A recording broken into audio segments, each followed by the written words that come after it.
Welcome back to the channel, everyone. Today is an absolutely beautiful day to sit down, grab a massive cup of coffee, and dive deep into the latest daytime drama that has completely taken over our screens. We are so thrilled to have you here to unpack all the absolute madness that just unfolded. Let's get right into it. I literally cannot believe they actually did that. I am sitting here typing furiously because my mind is just blown into a million pieces. And I genuinely need to know if anyone else is seeing what I am seeing right now. Are you guys watching the same show I am? Because I am losing my mind over here. I am sorry, but Willow Kane has completely and utterly lost the plot. She is entirely off the rails, and I just have to get this out of my system before I explode. I have been watching the show religiously since 2015. I have sat through some of the most ridiculous, off-the-wall storylines in daytime history, but this is next level insanity. I am talking about the absolute unhinged madness of Willow deciding that she is the moral authority of Port Charles while simultaneously acting like a literal supervillain. And I know some of you are loving this dark era for her. I see the comments and the tweets, but personally I am just so frustrated and fascinated all at once. So let us talk about this upcoming April 17 episode because I am already dreading and anticipating it in equal measure. I can't even process the sheer audacity of Willow cornering Jacinda Bracken at Crimson. Yes, she actually corners her, like some mob boss enforcing a turf war. She goes right up to Michael's new girlfriend and delivers this fierce, terrifying threat to stay away from her children. And she doesn't just ask politely, oh no, she slams Jacinda over her past, gets right in her face. And when Michael walks in and tries to defend his own girlfriend, Willow looks at him and tells him to keep that away from their kids, or he will regret it. That, she called a human being. That. I am screaming at my television. Who does Willow think she is right now? Wait, I'm getting ahead of myself. Let me back up and look at how we even got to this point, because the buildup has been making my blood boil for weeks. Remember that whole absolute disaster at the Quartermain mansion? The incident where Wiley overheard the word hooker? Yeah, let us unpack that mess. Because Willow has somehow twisted this entirely in her brain to be Jacinda's fault. Let us look at the facts, people. Olivia Quartermain and Michael got into a massive, loud, ridiculous screaming match. Olivia, being Olivia, was yelling at the top of her lungs, completely lacking any self-awareness or volume control. And she drops the word hooker while referencing Jacinda's past. Wiley, who is a child and obviously absorbs everything like a tiny sponge, overhears this. Then, during the most stressful, high-stakes social worker visit for Brooklyn and Chase regarding fostering baby, Phoebe Wiley just casually repeats it.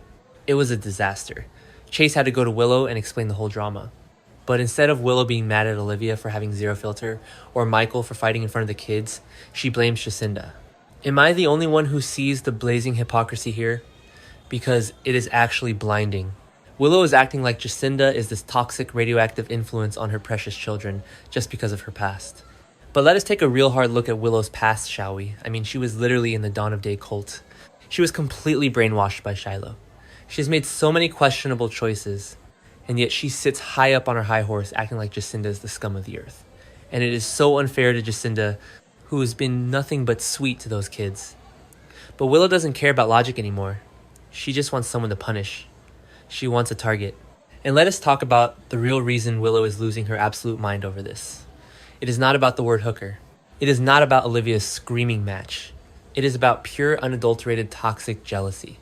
Wiley has been spending so much time with Jacinda, and they are actually bonding Jacinda like spiders. She plays video games with him, she's doing the cool stepmom things, and Wiley's eating it up. We all know how kids are. They gravitate toward fun new people who show an interest in their hobbies. Jacinda is literally just being a good partner to Michael by taking an interest in his son. But to Willow, this is a declaration of war. You have to remember the psychology here, guys. Willow spent months and months apart from Wiley and Amelia. She was separated from them, she lost that daily connection, and now she finally has shared custody again. She is absolutely desperate to re-establish her place as a number one woman in those kids' lives. She is terrified. She is looking at Jacinda and seeing a replacement. She is seeing a younger, fun, spider-loving woman who is effortlessly winning over her son, and Willow's fragile ego simply cannot handle it, so she lashes out. She projects all her insecurities onto Jacinda's past because it is the easiest weapon she can find. But here's where it gets really, really dark, and this is why I am genuinely scared for Jacinda. We are not dealing with a sweet, mild-mannered school teacher Willow anymore. That girl is gone, dead and buried. We are dealing with Congresswoman Kane, the woman who literally shot Drew Kane. Yes, let us never, ever forget that. She shot Drew. And if that wasn't enough, she didn't just panic and call for help. No, she systematically covered it up. She drugged him. She had her own mother, Nina, inject him with a paralytic to fake a stroke and keep him completely immobile and silent so he couldn't expose her. She is blackmailing her own mother. I mean, who does that? So when Willow tells Michael that he is going to regret it if he doesn't keep Jacinda away, we need to take that threat seriously. Because Willow has proven that she will stop at absolutely nothing to eliminate a threat. She will go to extremes that even the seasoned mobsters in Port Charles would hesitate over. She is cold, she is calculating, and she is utterly ruthless. If she is willing to shoot Drew and paralyze him to protect her secrets, what on earth is she going to do to a woman she views as a threat to her motherhood? I am sitting here running through all the possible scenarios in my head, and none of them are good for Jacinda. Is Willow going to poison her? Is she going to frame her for a crime? Is she going to hire someone to run her out of town? Or is she just going to snap and do something deadly herself? Jacinda is walking into a lion's den and she doesn't even realize the lion is wearing a designer pantsuit and a congresswoman pin. I want to jump to the screen and shake Jacinda and tell her to run far, far away from Michael and his entire chaotic family. And honestly, can we talk about Michael for a second? Because he is so oblivious, it actually hurts to watch. He loves learning new things about Jacinda. He thinks she's full of surprises. He defends her when Willow attacks. But he has no idea the level of danger he's putting her in. He thinks he is just dealing with a bitter ex-wife who is being a little overprotective. He doesn't know that his ex-wife is a literal attempted murderer who is currently keeping a man chemically paralyzed in a hospital bed. Michael is playing house while Willow is playing God. I know some people are loving this. I see the forums lighting up with people cheering for villain Willow and saying it's the best character development she's ever had.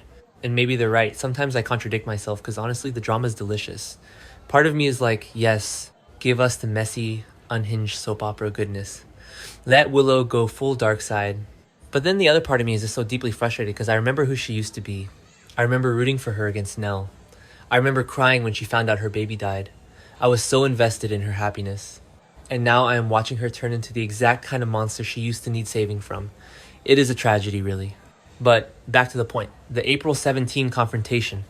Willow cornering Jacinda at Crimson. This is going to be the turning point. This is the moment where the Cold War turns hot. Jacinda is not a pushover. We know she has a past. We know she has grit. She is not going to just cower in a corner and let Willow bully her. I fully expect Jacinda to strike back, maybe remind Willow of her own sketchy history. And that is exactly what is going to push Willow right over the edge. Willow cannot handle being challenged. She demands absolute compliance. I am so worried that Jacinda is going to become Willow's next victim. If Jacinda pushes back, if she refuses to back down and keeps bonding with Wiley Willow, is going to escalate. We have seen her escalate with Drew. We have seen her escalate with Nina. She is systematically destroying anyone who stands in her way or threatens her perfectly curated image. Jacinda is a massive, glaring threat to that image. She is the hooker who is playing stepmom to the congresswoman's son. In Willow's twisted mind, Jacinda has to be eliminated for the greater good. I just keep thinking about the sheer hypocrisy of it all. Willow is out here acting like the protector of her children's innocence, while she's literally harboring the darkest, most violent secrets in town. She's worried about Wiley hearing a bad word while she has blood on her hands. It is Shakespearean levels of delusion. And Nina, poor Nina, is caught in the middle of this, being manipulated by her own daughter. Willow is out here threatening to take them both down if Nina doesn't comply. It's sick. It's genuinely sick. So what is going to happen? I predict a massive, explosive showdown that leaves Jacinda in physical danger. I don't think Willow will shoot her. That is way too messy. And she already did that with Drew. No. I think Willow is going to do something far more insidious. She is going to set a trap. She is going to use Jacinda's past against her in a way that makes her look unstable or dangerous to the kids, forcing Michael to break up with her, or worse, getting her locked up. Will is playing chess while everyone else is playing checkers. Let us take a deeper dive into the whole dawn of day situation, because I feel like people just conveniently forget about it when they talk about Willow's current state of mind. I mean, I have been watching since 2015, so I remember the absolute terror of the Shiloh era. Willow was a victim. Yes. But she also learned how to survive in a highly manipulative, deeply psychological environment. She learned how to lie.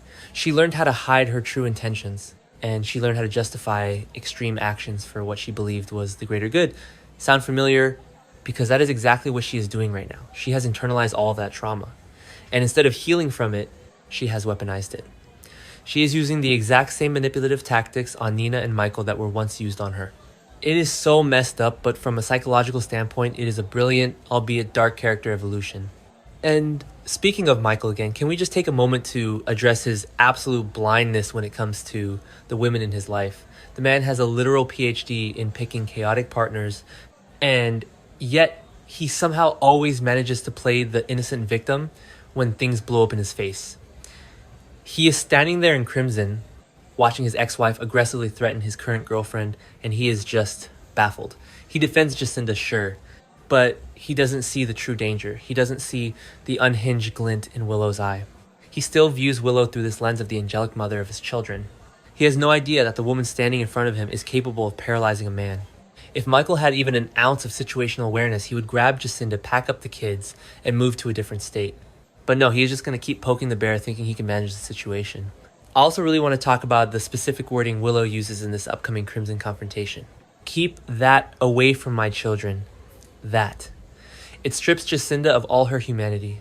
It reduces her to an object, a disease, a stain that needs to be scrubbed out. This is classic dehumanization, and it is a massive red flag for impending violence. When you stop seeing someone as a human being and start seeing them as it becomes infinitely easier to justify doing terrible things to them. This is why I am so convinced that Jacinda is in physical danger. Willow doesn't see a woman who loves her son. She sees an infestation.